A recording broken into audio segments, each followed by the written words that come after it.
On Lothian Road in Edinburgh lies the graveyard of St Cuthbert's Church. It can also be accessed from Princes Street, following steps down to the cemetery beside St John's Church. Housing many remarkable and ornate graves, it lies on the site of what is thought to be the oldest Christian site in the city, said to have been founded by St Cuthbert himself in the 7th century. In 1127, David I granted land below Edinburgh Castle to St Cuthbert's. Over the years, new churches have replaced the old ones, and in 1772, when that church was demolished, several old foundations of former religious buildings were found. In 1385, the church was attacked during the invasion of Richard II of England, and during the time of the rough wooing of Mary Queen of Scots, when Henry VIII wished his son Edward to marry her in 1544. In 1689, supporters of William of Orange and his wife Mary used the church as a base to attack Edinburgh Castle, but it suffered from the retaliating cannon and musket fire. The church seen today was designed by Scottish architect, born to French parents, Hippolyte Jean Blanc, and was constructed between 1892 and 1894. The oldest reference to the kirkyard can be found in a record of 1595. At the time, it was a small rural cemetery on a knowe or small hillock. In 1701, the graveyard expanded, and the Nor Loch was drained as the new town began to take shape, allowing the site to expand even further in the 1780s. In 1740, the Kirk Session appointed an officer to keep records of the dead, with his office being on the site where the later watchtower was built.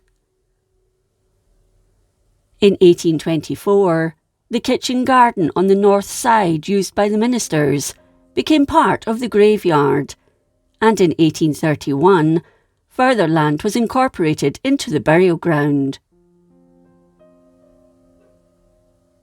At the time of the expansion of the railways, a rail link between the capital and Glasgow was under construction, but in order to hide the pollution from the steam trains, a tunnel was devised at the south end of the graveyard. This in turn meant the graves had to be moved, although it was hoped the bodies could be reburied. However, the replaced soil made this unsuitable, and they were reinterred elsewhere within its grounds.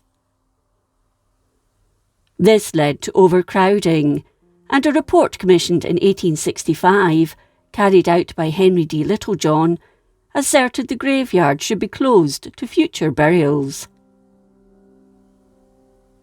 The Kirk Session didn't agree with him, as it meant a loss of income, so it wasn't until 1875 that, by law, they had to stop burying people there, except in exceptional circumstances. 18 years later, another railway tunnel was required, causing further disruption to the graveyard. Some of the remains were moved to other cemeteries in the city, including Warriston and Dean cemeteries, while others were reinterred within new ground that was opened up at St Cuthbert's, following the demolition of old buildings on Kingstables Road. During the 1930s, Lothian Road was widened, again causing some concern that some of the graves would have to be moved. Ebenezer James McRae, the architect involved in the road design, removed the need for them to be dug up, as he designed the road above the cemetery, using pillars over the graves.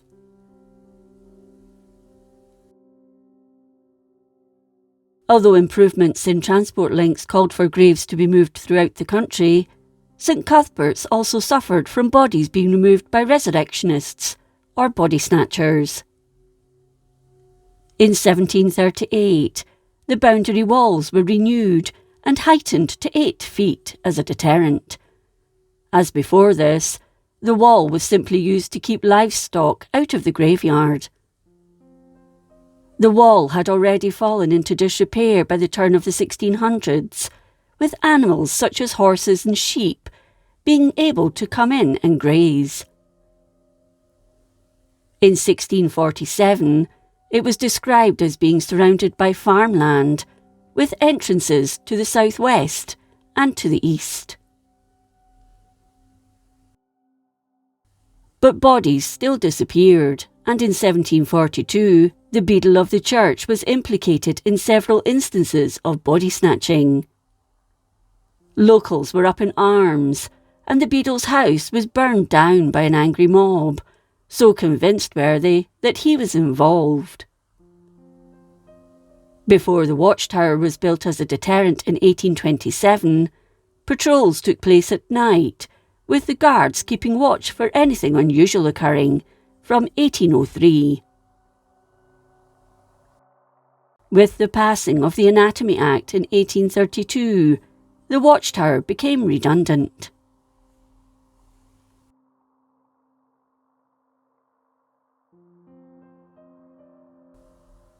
There are a number of notable people interred at St Cuthbert's. One of these is St Giles de Argentine, an English noble killed at Bannockburn in 1314. Others of note are John Napier, the astronomer and mathematician who died in 1617, Dr. Alexander Hamilton, Professor of Midwifery, who died in 1802, Alexander Sutherland, author and editor of the Edinburgh Observer, who died in 1831, and Alexander Naismith, artist and designer, who died in 1840.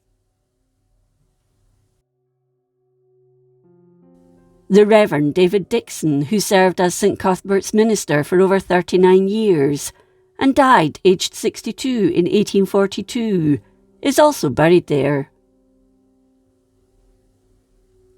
2 people of note buried there after 1865 were Duncan Maclaren, the Lord Provost and MP in 1886, and Sir John Hay Athol MacDonald, Lord Kingsborough, Solicitor General for Scotland and Lord Advocate, in 1919.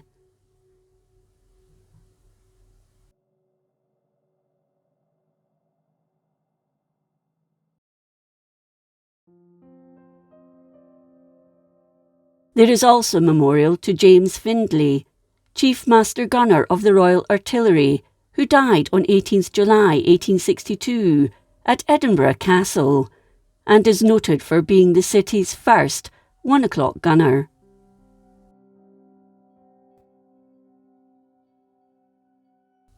In 1646, the Kirk Session passed a rule that no bodies were to be buried between 6 in the morning and 7 at night, due to an outbreak of plague.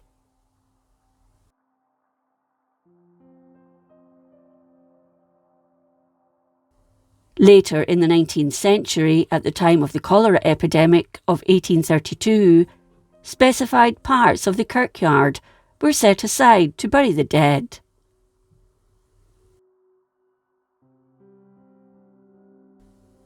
The kirkyard is well worth a visit to look at the ornately carved headstones, and to spend time reading the inscriptions, although many of the headstones have fallen into disrepair.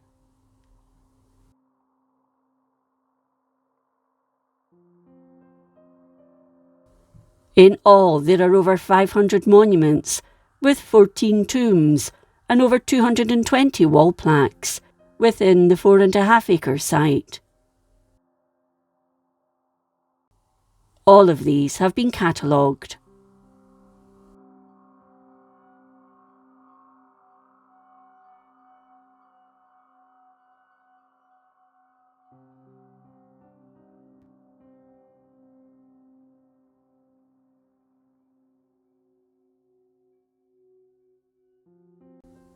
If you enjoyed this episode of Scotland's History, please like, comment and subscribe.